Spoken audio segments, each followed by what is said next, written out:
Happy Tuesday. I don't typically do videos on Monday because Monday I'm doing all the work I was supposed to do on Friday.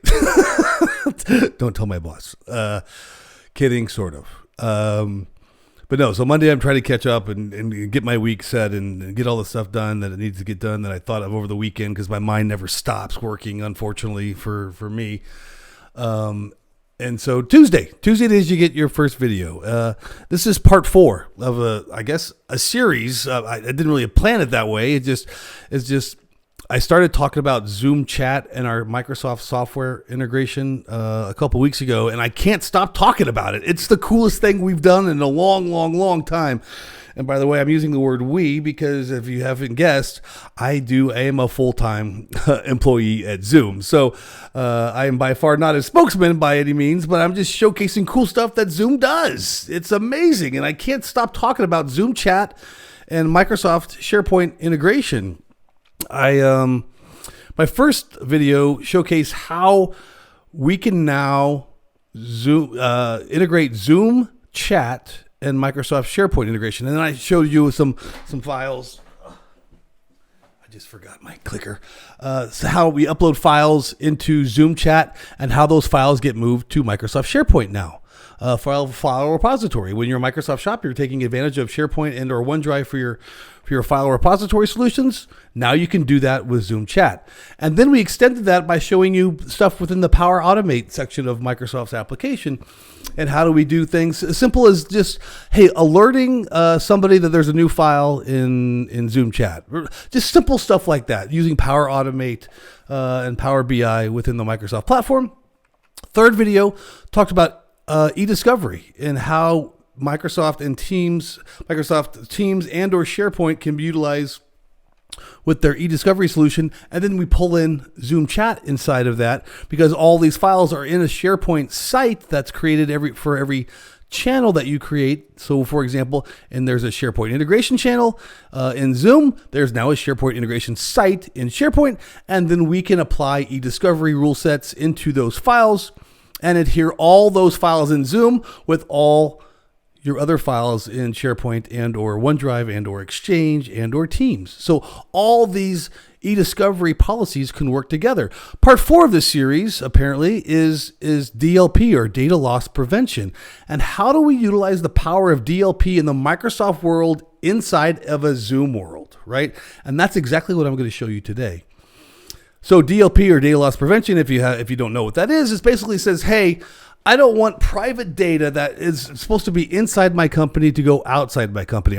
Or I don't want private data that's supposed to be for a certain group or individual, say accounting or HR, to leave that area. So I'll get a quick example. You wouldn't want your tax number, your social security card, or your social security number being sent out. You wouldn't want credit card information sent out, or maybe healthcare information, or even your address.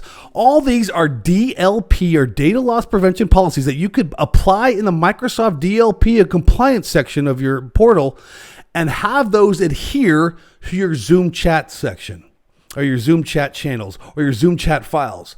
And that's a powerful tool because in the past, before this integration, you would have had to use third-party DLP solutions inside of Zoom chat for all the files that are inside of your channels.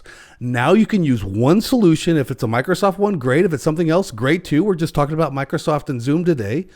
But if it's just one DLP solution, you can now apply that DLP solution and all those policies that you created in your Microsoft world into your Zoom world. What, you say? What? That's just crazy. Well, you can see right here. Here's an example. I've uploaded a file. That file is testing PII information. And here's that file right here. If I can find my mouse. Here's that file right here. A bunch of fake credit card information that I put into this file. Diners Club, Visa. I even put some addresses in here. I even put some different numbers in here from other countries just to see if I can get just the credit card part to work on the DLP. So you see that information, you see that file. I uploaded into Zoom chat into my SharePoint integration file. Watch what happens now. Now we're going to go to SharePoint. And SharePoint, you can see all those files that I uploaded were created in a SharePoint site called SharePoint Integration Channel. If you don't remember, trust me, that SharePoint Integration Channel is the same channel I created in Zoom Chat on my first demo. Now you can see I uploaded this file called testing PII information, the file I just showed you. I uploaded it into Zoom Chat.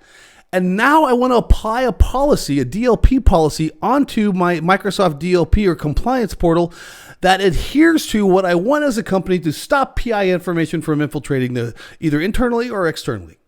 So now I want to stop this file, and I want this file to not only be stopped, but I want my admin to be alerted that, hey, Patrick Kelly or somebody is sending PII information. We want to hold that. We want to prevent it. We can encrypt it. We can do a lot of different stuff. That's according to your policy.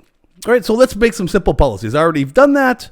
I don't want to bore you with making policies, but you can make these pretty simple. They took minutes to make in the DLP portal. And now you can adhere policies into the portal that now will alert you and do actions, post actions on that data.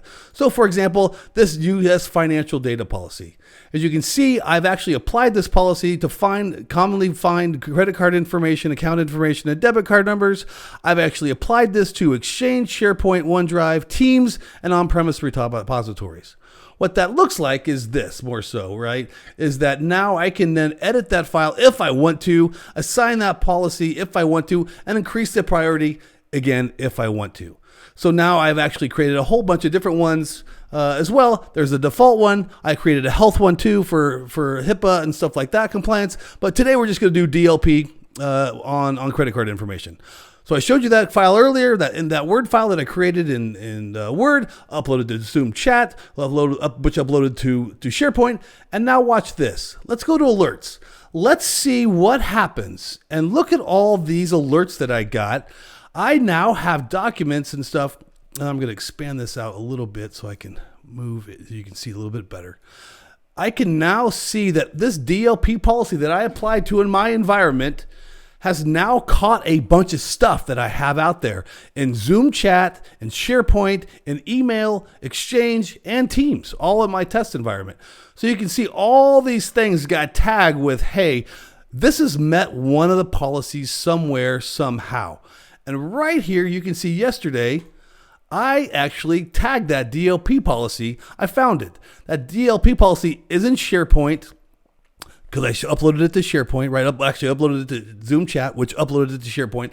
It now then caught that file, caught that DLP solution, that DLP rule set, as applied it to that file, and now it's waiting for whatever rules that I have post file. So it kind of goes into how it caught it. It caught it by the credit card number. It applied the DLP rule. It actually was the default data loss protection policy rule. It says you where that file's at, and it also does a couple of different things. I wanted it to alert like my admin of, hey, we have sensitive files found in this site. And if you look right here, it says that site URL, forget the first part, but basically it's the SharePoint integration channel, that channel that I just created in Zoom. It actually, that DLP policy caught that file, has now alerted the admin that there's a file out there that contains PII information. If you really want to, you can actually open up that file we just did and see what that file contains. And also, if you go to mail, right, I now have alerted my admin inside of email, inside of Exchange, that there is a policy that just got tagged, and here's the information accordingly. So again, right here, here's the matched item. You can see right here, it's the testing PII information document. If I wanted to open it up as an admin from my email, I certainly can. I can see who sent that document, who was the culprit, who did he send it to, who it was modified from, and what rule sets and DLP policies applied that caught that certain file. How about that for a hell of a demo? Right? That's super cool stuff. And you can now apply this to anything beyond PII information, social security cards, addresses, HIPAA compliance, all within your DLP in the Microsoft SharePoint and compliance portal. You can apply all those policies and rule sets and events and alerts to Zoom Chat. And that integration spawns off even more powerful things. Now, as an IT or compliance manager, right, or security manager that's supposed to be watching out for all this stuff, I might have in the past had to have tools, two different tool sets to do this because there are two different applications. Well, now Zoom has brought it into one. We're utilizing the power and efficiency of any of the Microsoft licenses you might have, either it's E3 or E5. If you have E5, you have advanced DLP, and you can do a lot more stuff than E3. You can now apply all those settings and policies to Zoom chat. Why is that important? I think you figured it out. You've now cut your time in half from your compliance solution. If you were to have to use a second solution in the Zoom chat world, you can now use one Microsoft solution in the Zoom chat world and the Microsoft Teams chat world, as well as SharePoint, as well as OneDrive, as well as Exchange. You can apply all these policies to all these applications. You're welcome. Thank you, Zoom. Happy Tuesday.